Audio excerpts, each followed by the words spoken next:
Joe, without the ability of replay there, you lose out on 6 runs with that Sanchez at first base. Can you just talk a little bit about that? I mean, the game's totally different. Yeah, I mean, it's totally different. You use your bullpen differently. I mean, it's completely different. And, you know, that's the importance of replay because it leads to, you know, can lead to a lot of good things for a team. And sometimes if you're on the losing end of it, it leads to a lot of bad things. But that was big tonight. And you're in that position because of Severino. He became the first pitcher, 23 younger, to have 200 strikeouts in a season. When you hear that, what does that mean? Well, I mean, he's had an outstanding season, and I thought, you know, he took another big step today.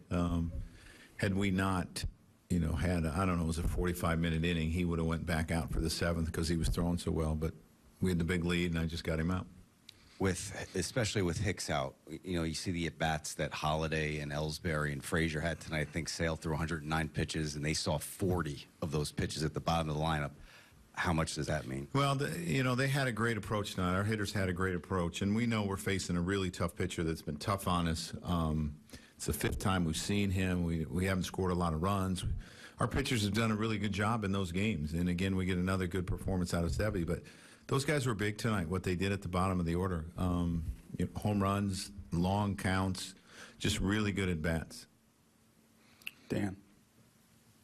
What did this series show you about this team? Well, I mean, this club's going to fight. You know, we're going to fight, and it's resilient. And, you know, we had a bad 3 games against Cleveland where we didn't score very many runs, and you know, you win the first one and lose the second one where you don't score, and they bounce back and came up big. So it's a group that fights. Andrew.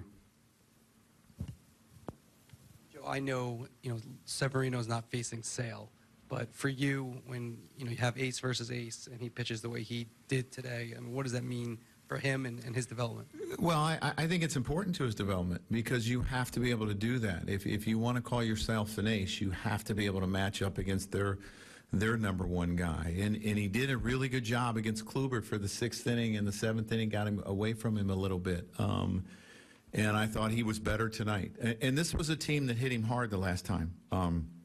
He made the necessary adjustments. So that's a really good sign, too. Roger and Dan.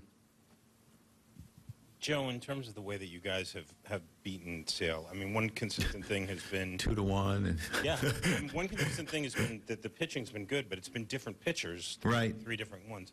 In terms of the way that you guys attack him, is it driving the pitch count up? Is it fouling balls off? Is it? Well, I think when you face Chris Sale, you can't miss pitches that are mistakes. I mean, is the bottom line. I mean, his stuff is that good. He's got 3 pitches that he uses both sides of the plate. He's got power.